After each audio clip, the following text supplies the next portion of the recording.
I'm Cash Parrish. I help small business entrepreneurs save their life and their business from failure. And these are my top 3 business tips for the week. These are my 3 tips that's going to keep you away from small business failure. The first tip we're going to talk about is open up a business that you are passionate about. If you are not passionate about this business, I highly recommend you stay away from it. Signs to show you that you are not passionate about the business will be that you are influenced by money. Money is your motivating factor for you to open up the business because you saw somebody else make large amounts of money, so you wanted to get money too. That is not a passion. That is a money-driven, and all businesses that are money-driven usually collapse when the money gets slow, when the money gets low, when the money gets gone. So we definitely want to say, make sure you are not opening up a business that is driven by money. Be driven by a purpose, and the money will follow the purpose. Another sign to know that you are not passionate driven, it's a hobby. Something that you started off doing at the house, something that you was doing for your friends. Your girlfriend might have came over, so you started fixing her hair, fixing your own hair. You did it at the house. It paid you. Somebody started giving you a few dollars, a few coins to cook them a cake, to bake them some cookies, whatever the case may be. So you decided, I'm going to go into business because I have a skill set that can be utilized and monetized.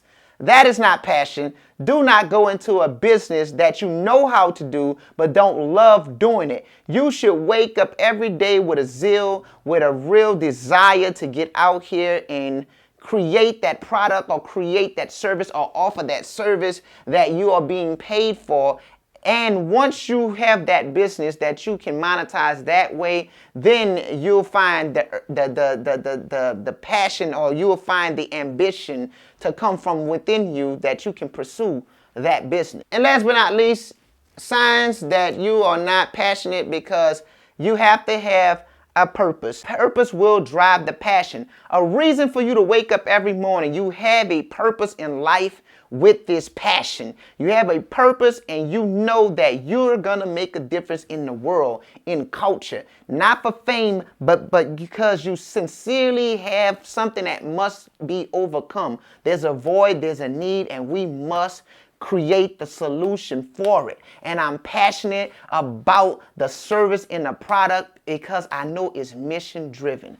Tip number 2, coming into the business as the doer of the thing that generates the revenue. That is another sign of failure, that you are the thing that generates, or you are the person, you possess the talent that generates the revenue. You're coming into the industry as the doer and not the entrepreneur. A sign of failure is that you're the all in all to every aspect of the business. You are the marketer, the janitor, the plumber, the counter cleaner, the floor sweeper, the customer service person, and the producer of the foods, the goods, the plumbing service or the roofing service. I mean, you're answering the phone, you're transferring the business to your cell, you're answering it on the roof. It's everywhere you're working. Doing the technical, you're doing the operations as well. That is definitely a recipe for slow growth to no growth to almost retrogressing in time, as the business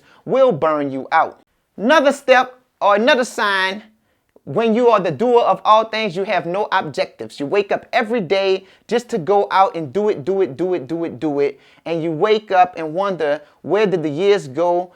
You didn't seem to accomplish what you want to. The people that you hire don't understand. People don't get what you're trying to do. Nobody's faithful and loyal to the company. You just rather fire everybody and get rid of them, even to the point where you just rather work alone and by yourself, and there's no objectives that's really being done. So those are 3 signs under you're the doer, which is a primary opportunity for you to fail, by you doing it all and not having the proper help and aid and support in your business that you truly need to be successful. So that was step number 2. Step number 3 is the lack of capital. The lack of capital. Too many times we come into business with a lack of capital. When we open up on the first day, we only truly had enough money to operate that first day. that first week, that first month, we're hoping that we get the sales that we need to continue the operation. We never opened a business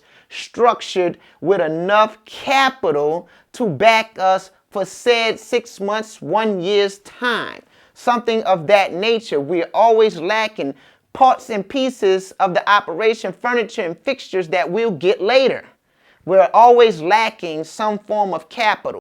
Not having enough money to hire the proper staff, advertisement, marketing, in-house or outsourced services to lighten the workloads. A lack of capital. When you don't have enough money, you can't hire people because you can't pay the people. So now you're stuck wearing 17, 18, 19, 25 hats.